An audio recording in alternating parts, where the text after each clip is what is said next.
Hello everyone, and welcome back to a new episode of SHENZHEN I. Let's get started here. We sort of glanced at this assignment in the last episode, but we didn't really read it at all. A color-changing vape pen. Okay.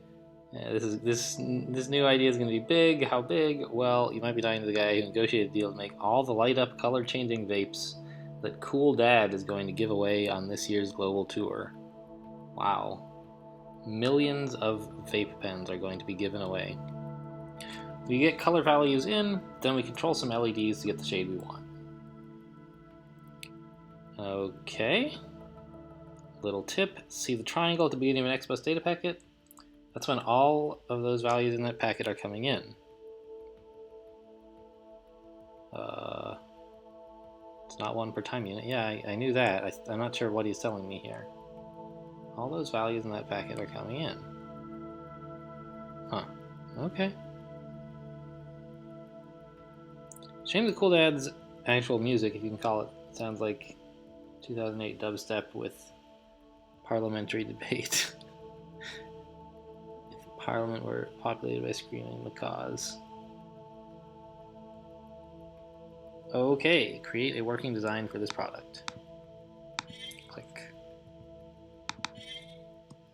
Alright, what do we got to work with here? Well, alright, let's read these instructions here. Radio RX is a non-blocking XBus input. Gross. LED R, G, and B are simple outputs. Are these colored? They must be colored. I just can't tell what color they are. Ugh. Okay. I'm gonna just assume the top one is R and the bottom is G. I don't know. Oh, from top to bottom. Okay, good. When a data packet is received with the radio, pulse the LED as specified.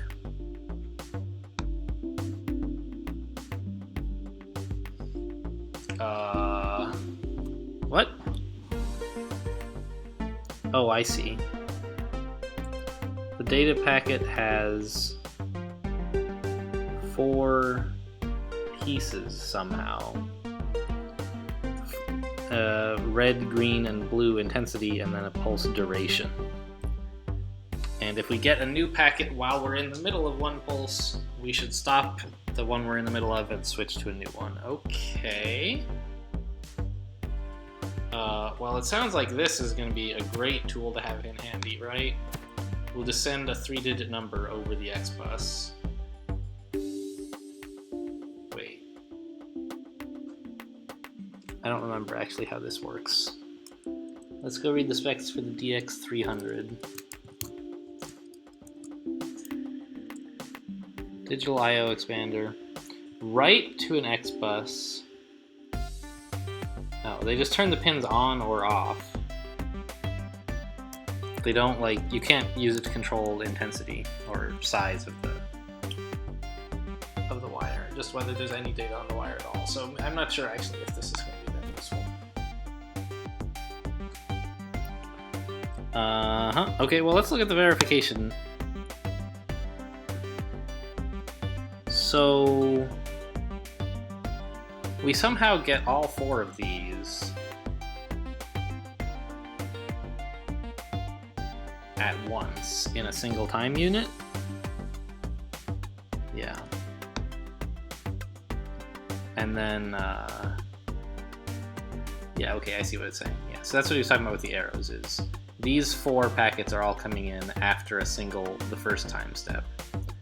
So we'll read, get a value, read, get a value, read, get a value, read, get a value, and then we'll read again, and we'll get like 999. Alright. And we don't need to, I presume, deal with any... We don't ever get like a number of inputs different from 4. Okay. So... I guess... What are the values for intensity here? They're between 0 and 100. Interesting. I mean, I guess that makes sense. I was just thinking about whether we could, how much space we're going to need to save all of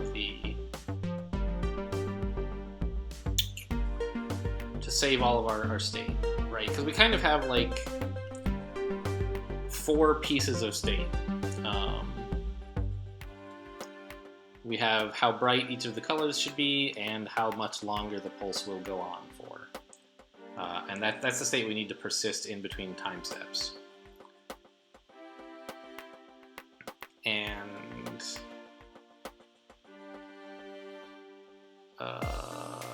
we can't do anything fancy like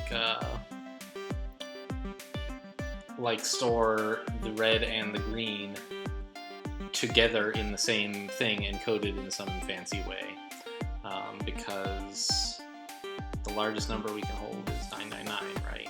So we have a total space of like 2,000-ish possible numbers, and to store 2 different colors at arbitrary brightness would take 10,000. So let's actually check what happens if we, let's just say we move 100 to AC, multiply by 100. What does AC become? It gets 999. Okay. So it's not like I was thinking perhaps, maybe we could store arbitrary precision ints inside the chip, but then they get capped if you put them onto X buses or something, but no. Okay, so that means we need somewhere at least 3 registers to store the colors we want to write. Because we can't just store those on pins, I don't think.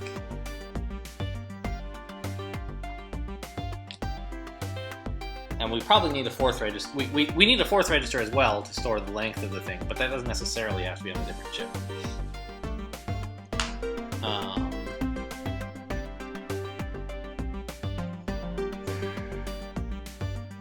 So what I'm thinking is we maybe use one of these guys with the 4 exports as the like sort of main coordinator of all this stuff. It stores the duration, and then there are going to be several, perhaps 3, other chips, each responsible for storing a single color value, basically, and just writing it to the output. These are simple I/O, right? Or that's what it's called, simple I/O. Radio RX is non-blocking X bus. These are simple outputs, yeah. All right.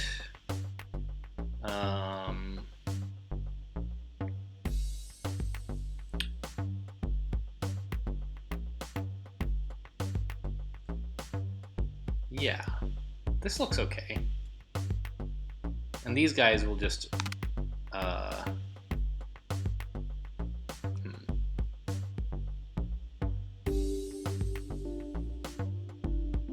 what exactly? I guess we need to like send each of them some kind of value, but okay. I'm not sure exactly how this is going to work. Let's actually start with these guys on the right and think about what their interface is going to look like. We'll even before we do that, let's wire stuff up. That goes there. This we will bridge up. Bridge up to here. Send this guy there and this guy there. And then we'll wire each of these guys up to an output. There we go. Looks almost professional. In fact, it would look a little bit nicer if we did it like this. There we go. How aesthetic. So this guy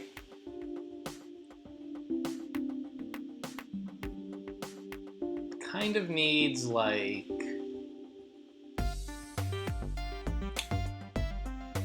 he needs to receive a single input per phase. So that's going to be his source of time and also his source of color. And he's going to store the previous color in the accumulator here, which means we need some kind of distinguished input to mean don't change your color, right? So we can just have that, in fact, be any negative number. So I think what we're going to do is we're going to sleep x on x0. We're going... oh, interesting.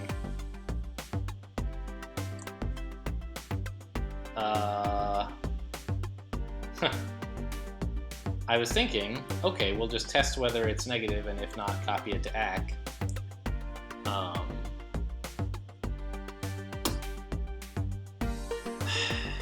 But that means we would have to read the value twice, which is hard for x inputs, right?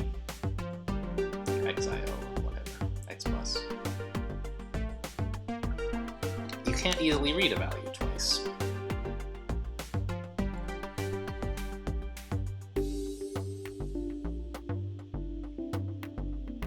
So...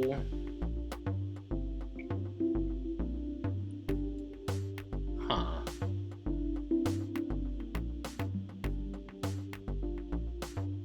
Is there some way we can have like a reversible operation? It doesn't seem... I'm thinking like, hey, here's an input value. We'll sort of add it into ACK in some way that lets us retrieve the original value of ACK. But we can't really do that. So one thing we could do is require the input to be sent to us twice in each phase.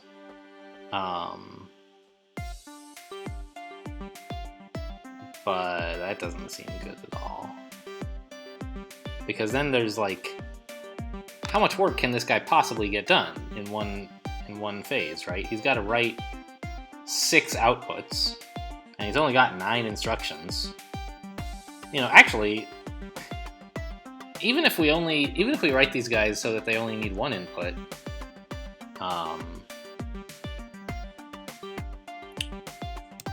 it's not clear how much work this guy can really get done. He needs to read... Actually, he can do pretty well, can't he?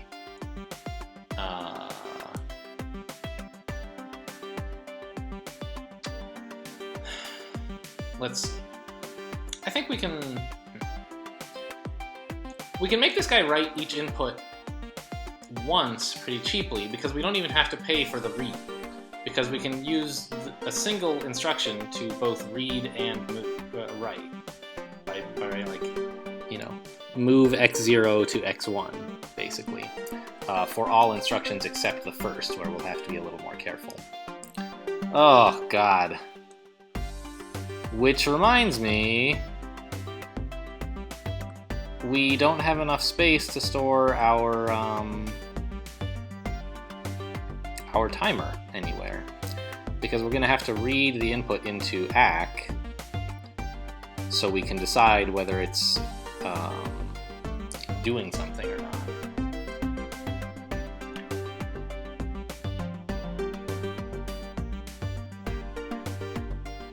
Interesting.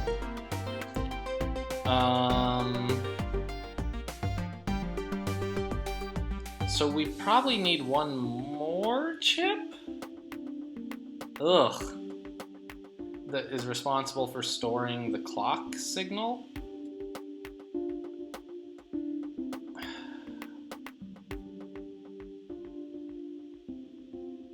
Huh.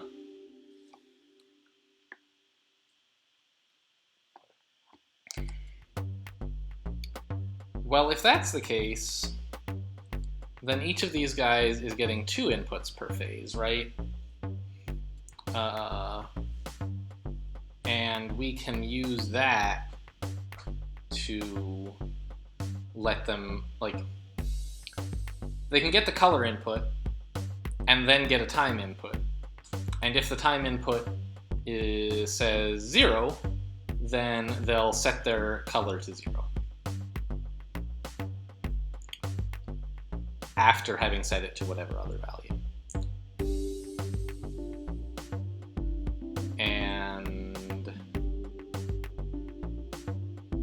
That's the only reason they're ever going to want to reset their color, right? Is that the time...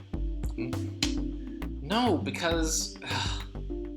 I still don't know how to make these guys read the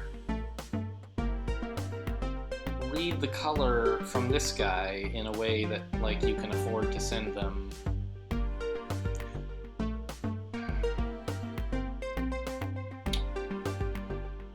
How do we... Okay, so maybe what we do is we...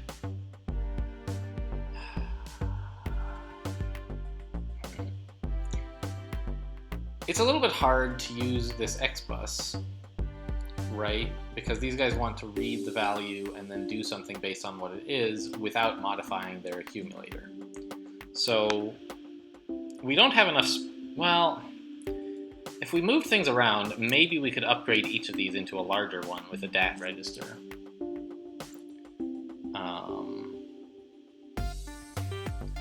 Right? If we shoved, say, this one over here, we could make each of these two taller, and that would be fine.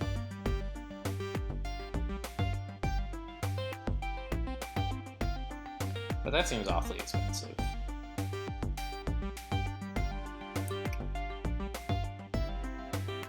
What if we could make this guy bigger and just use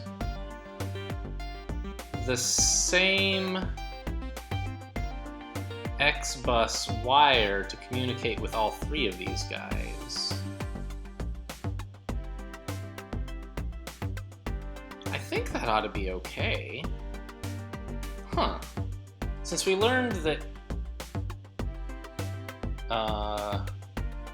well, I don't know exactly what happened. So, we learned that when three guys are waiting on a signal, only one of them gets it. But I don't think we learned exactly how it's determined which one gets it. But I think we can just sort of send red, then send green, then send blue, observe which way the packets each travel, and then wire these guys up correspondingly. And then this thing can afford to store the timer as well, and we won't need a separate timer thing, right? Because if we're only using two X-bus wires, we can afford to use this guy and get us an extra register.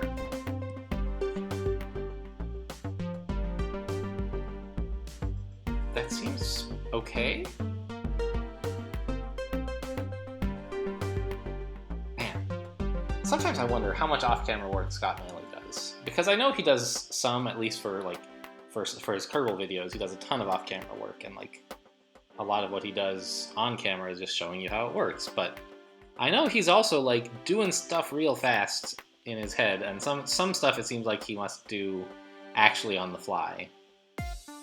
And it's just like, I can't imagine sitting down to this problem and saying, oh, of course, I've seen this kind of thing a million times, here's what we're going to do, and then coming up with the answer, which is how he makes it look.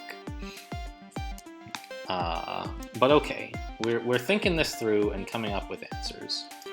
So let's wipe out all these guys for now and figure out what to do after that. So our plan now is to take this, jam its X0 right there. I don't know why I'm like making that so tight, but I think it will be okay. And let's just wire up. Oh yeah. Since we don't have to do any fancy heroics with the wiring, so let's just do that and wire up, say, X3. Oops. Not to that, it's gotta go there, there, oops, and there. Alright, so what I want to do is have all of these guys move X0 to ACK. Everyone do that, and you move 100 to X3 forever. And I just want to see what order they get things in. Sleep one. So move 100 to x3. Yes, he's going out. Now, who wakes up? That guy does. Oh, don't sleep one. I'll just do this like 3 times and then sleep one.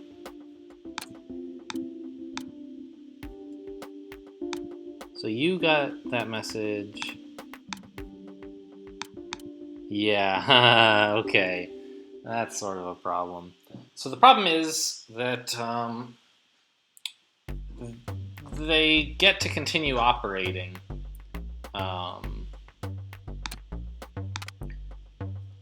So let's say we find a way for this guy to do some extra work, right? Let's say nop. Let's just like copy all this and paste it again. There's no room. Copy these 3. Okay. So let's imagine that we can make it so that it takes up a lot of time to process a signal. Can we use this sort of architecture to send a signal reliably to 3 different guys over the same wire in a turn? So that goes down there, next one there, next one there. Okay, so we didn't need all these nops, but okay, now we sleep for 1. Next phase. Goes there, there, there. Next phase goes there, there, there. Okay, so it looks like we can use a structure like this, as long as we make sure that nobody can get back to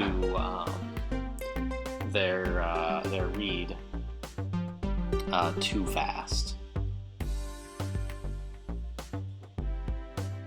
And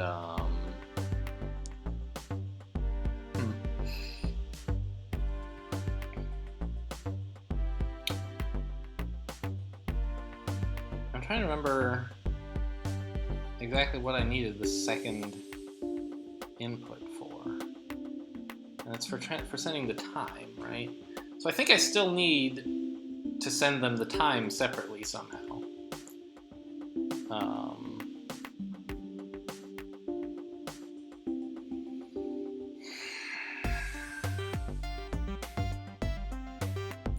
Now the time can be shared by all 3 of them conceivably, right?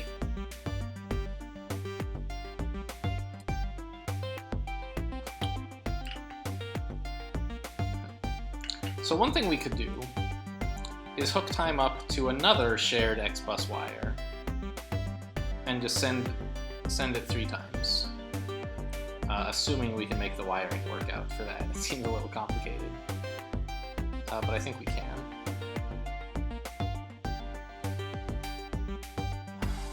Where is their other X input? It's over here. So we would have to funnel it under this guy, come up here, and sort of leap over things with bridges, which seems like it would work.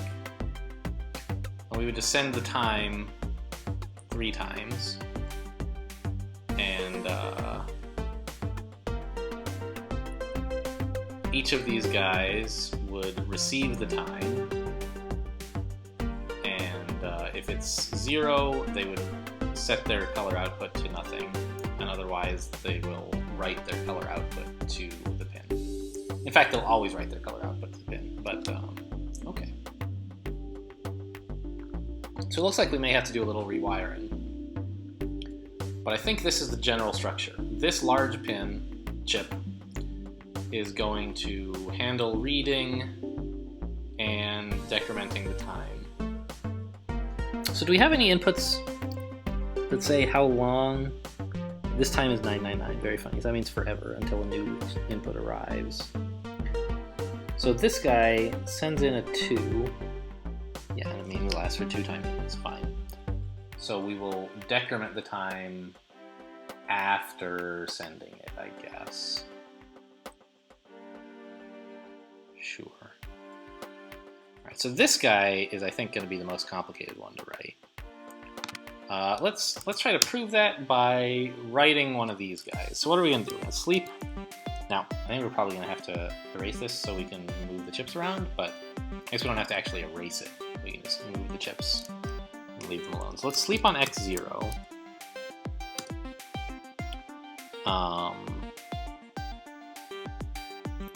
Oh, right, the problem is there's still this problem, which is how do I make use of the value, the color value that we receive twice? We need to first test whether it's some special value.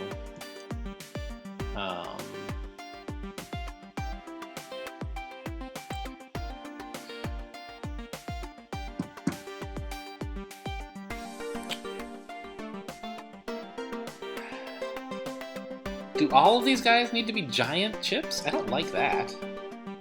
It seems like it would work.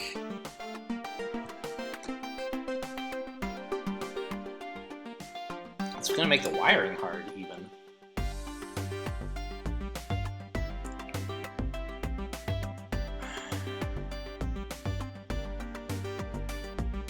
Is there any other way I can do it? I have to be storing my old color value in DAT. Oh, do I?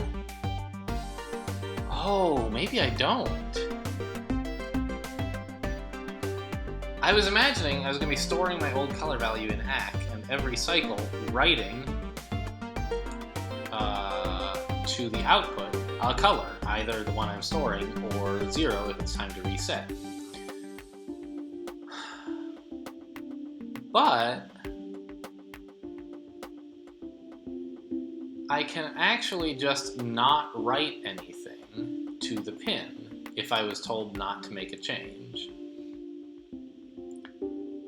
Right? Once I get a color, I can just set the output to it and then throw the color away, as long as I never change the output again. Okay. That seems more promising. So what we're gonna do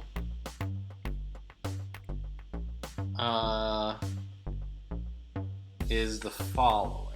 We're going to move from x0 into ACK and test whether ACK is less than 0. If it is, we'll say that's a special value indicating don't actually change anything.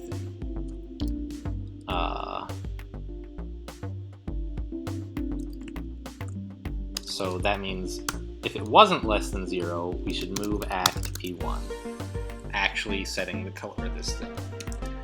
And then we're going to... We shouldn't need to sleep X, we should always be getting a time signal. We will read from move X1 into ACK. No, we don't even need to do that. We can just test greater X1 0. Yes, I know it's not connected. So if X1 is greater than 0, we'll do nothing. And if it's not greater than 0, we will move 0 onto the pin. Right? So that's an okay program for this guy, I believe. And indeed, all of them will have the same program. The question is, can we squeeze everything we need to do on this chip into one of these large guys? I think the answer is yes. And then it's just a question of wiring everything up, which I think we can do. It's not super easy, but I think we can. So let's see, what does this program look like? It looks like move x0 into ACK, test equal x0 of minus 999, and if so, jump to count. Down here, we define count, which is going to do something to the timer.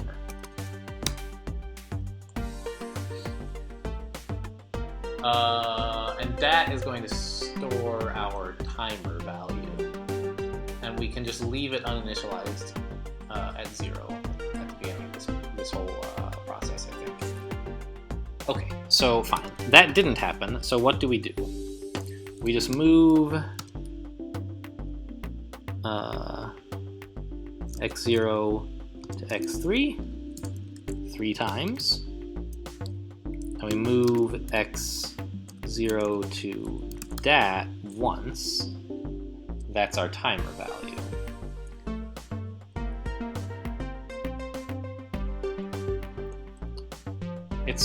I forgot that we made it now so that we're gonna have to write the timer 3 times as well, but that's life, I guess. Oh no! That might ruin our timing requirements. If these guys can, if this guy can process quickly enough, right? He's looking at x1, and then he's probably going to do nothing at all. So we'll probably have to add some no-ops in there just to slow him down and let the other guy get the signal. That sucks.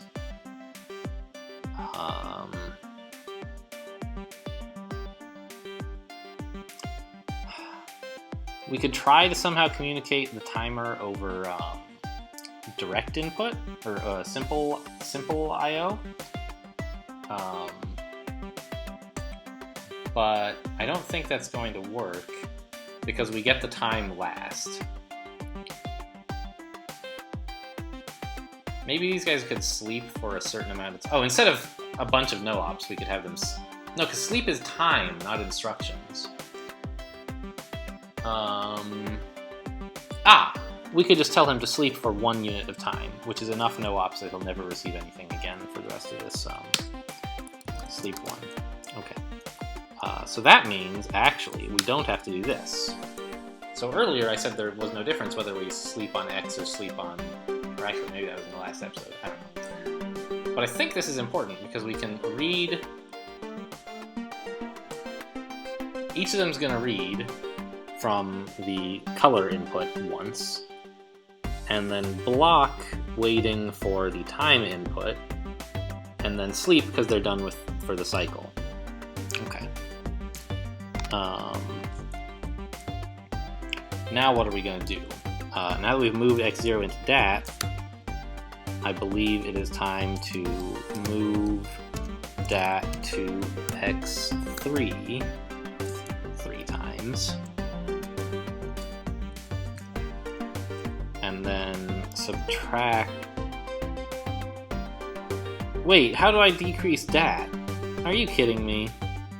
Alright, I guess since the one I want to do math on is the time input, I should store that in ACK and store the other thing in dat.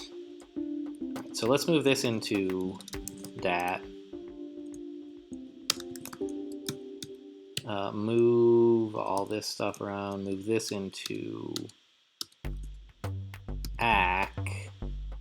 That's my timer. Oh, and here, dat.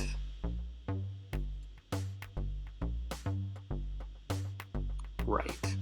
We've already read the first color, found it wasn't 999, and we put it in dat. So we need to send from dat, not from the input.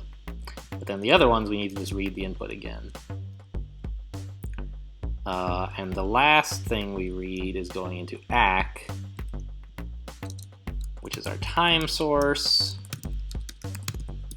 And now we just need to sub 1 from ACK, and it gets stored into ACK. And we sleep for 1. Right? Okay. So I think we're done here, except that the wiring needs to be finished. Oops. This guy's...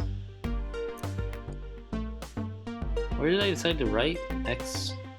Oh, I wrote to x3 in both cases, huh? Well, let's instead write to x2.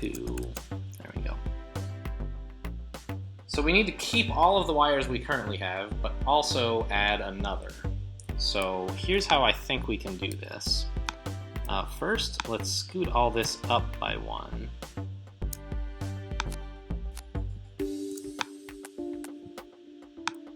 I can't go up there. Oh my gosh.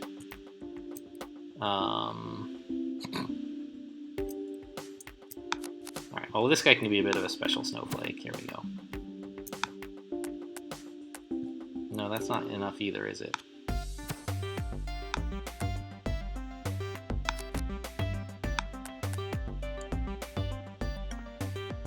Uh-huh.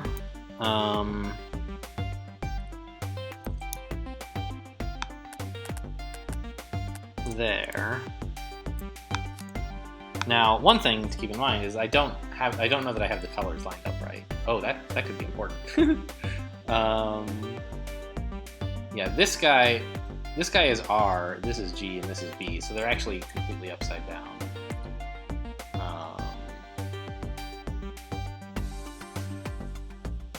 I think we can work with that though. We'll just ugh.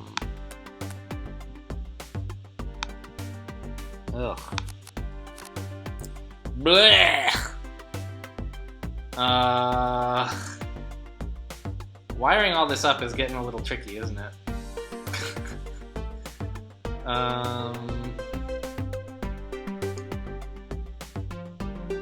Especially since I now have to mess with a port on the right side of all these guys. Do I have space under them? I do. Oh, that's not so bad. Right?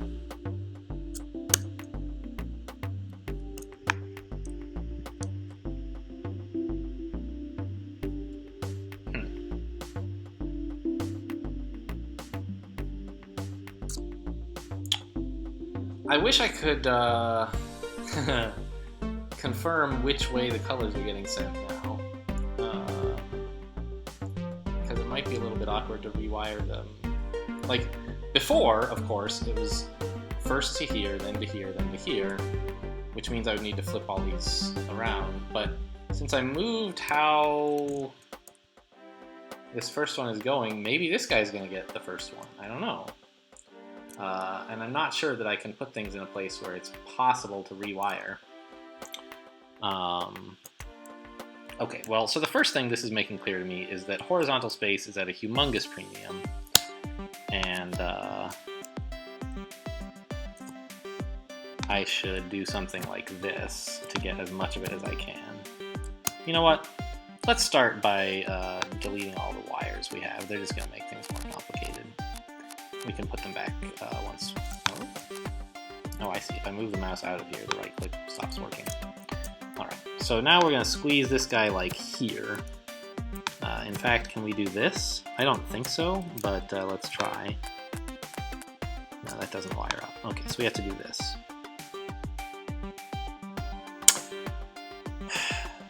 You know what? I bet we can save ourselves a little space by... No, we can't wire something up that's at the left edge of the screen, and we need this guy to be wired up to 3 X-bus, 1 from here and 2 going to these guys, so we have to be at least this far over. Okay. Oops. So we'll wire this up to X0, and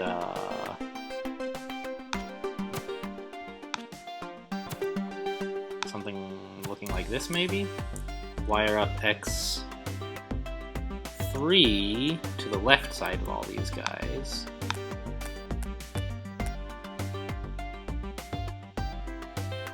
And I need at least one more square of space to deal with crossing these wires over each other. Right.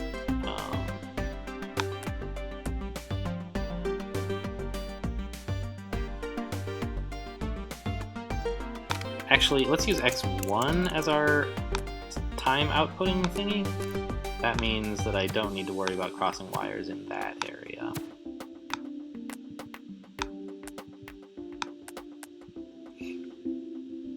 Right, I can comfortably enough do something like this.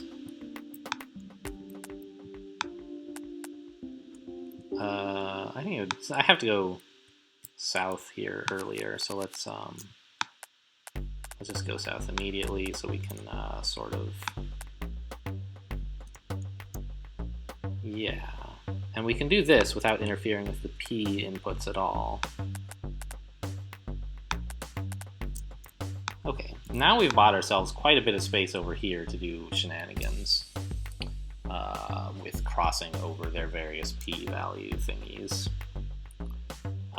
So first, let's just connect them up naively and hope that they somehow wired up to the right place as a result of us moving this stuff. Oops, no, undo that. Let's connect this guy up to here and this guy to there. So we think this is not correct, but we do think it should result in outputting colors, even if they're mismatched which color is which.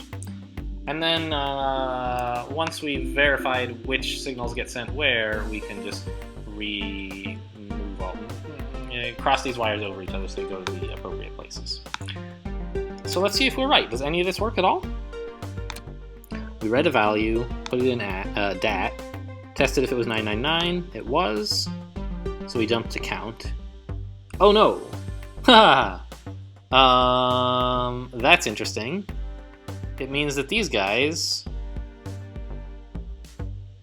are gonna get a weird signal. They're not gonna get the color signal that they were expecting.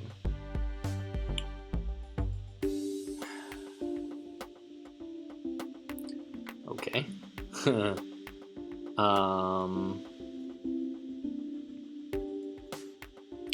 How many extra bytes do I have to work with here?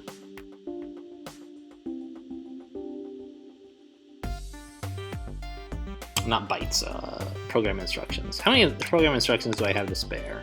One, two. So I could add 2 instructions.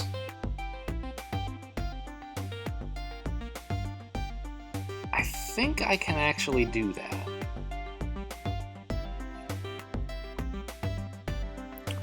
I think I can work with that. So let's remove this jump. And let's remove this label, of course, as well. And the idea is now I have 1, 2, 3, right? I have space for 3 more instructions. So what I can do is make these 3 instructions be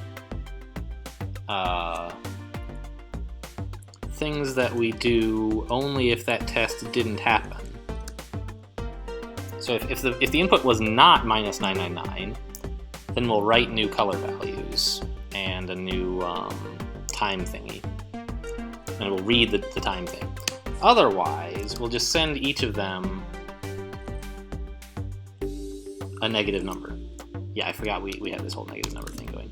Move -1 to x3, move -1 to x3, and again, move -1 to x3.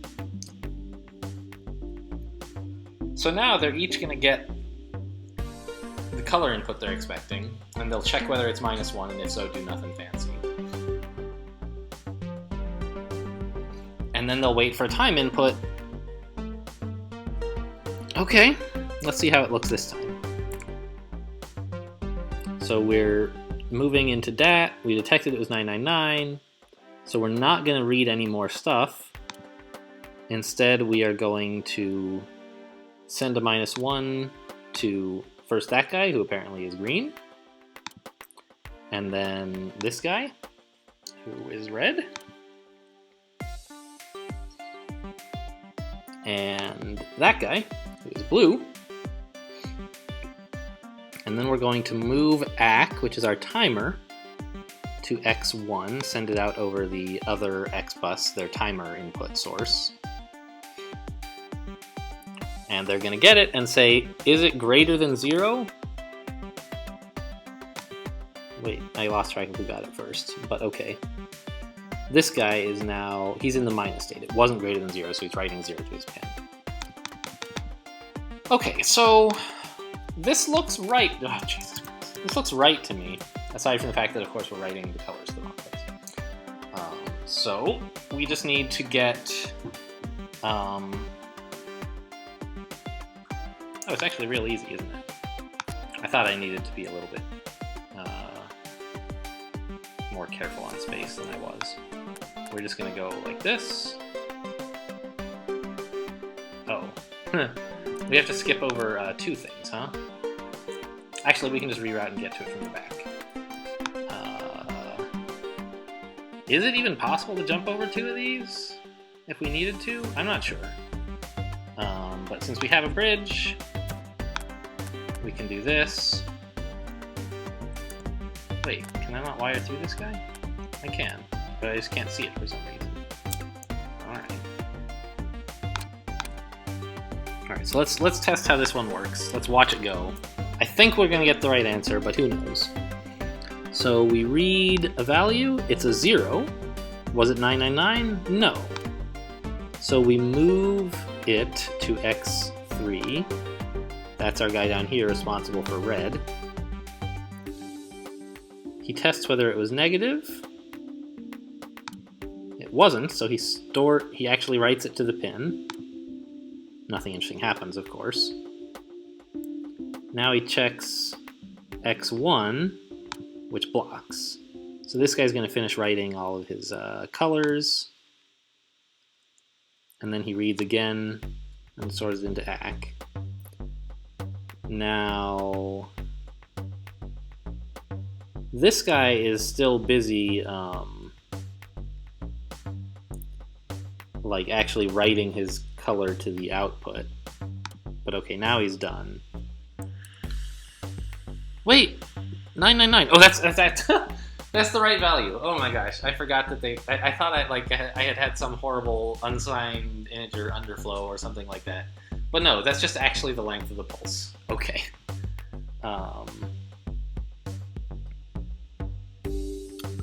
Fine. So these guys, meanwhile, are writing. Ooh, look at that color. We got 100 on. Yeah, all the colors are right, I think, is what this is telling me. And then we're sending the timeout to each of them. And they're each saying, okay, it was not 0, or it was positive, therefore I will not erase my color.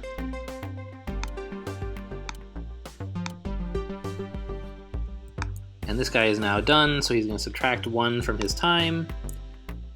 And now everyone is sleeping for 1 unit. We did it! Okay, so this is all going well. Let's see what happens here when we get a new color value. We read it. We say, is it minus 999? No. So we write it to the red dude. And we give the blue to this guy. And the green to this guy. And the colors are not yet finished being synced, but we're working on it. These two, I guess, have already written their new colors, I guess.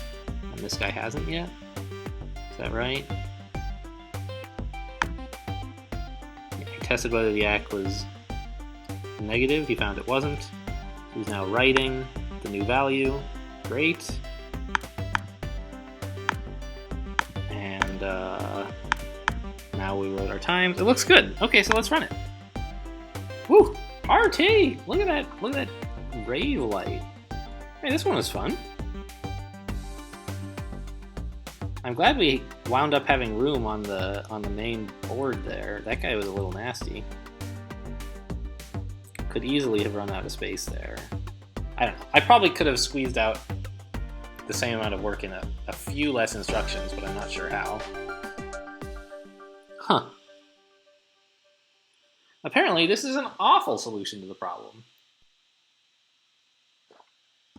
I wonder why.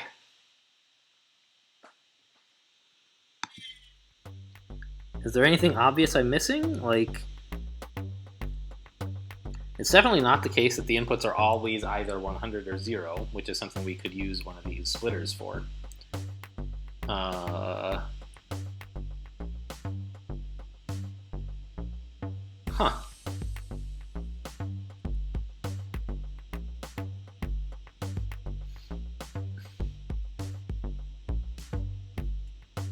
Maybe we could combine 2 of these guys into a single one of these guys, but that only saves $1.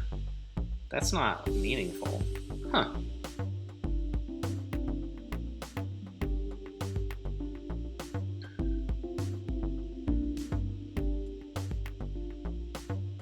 I'll have to see how someone else did it, because this is like way further off in terms of like how well we scored than I really expected.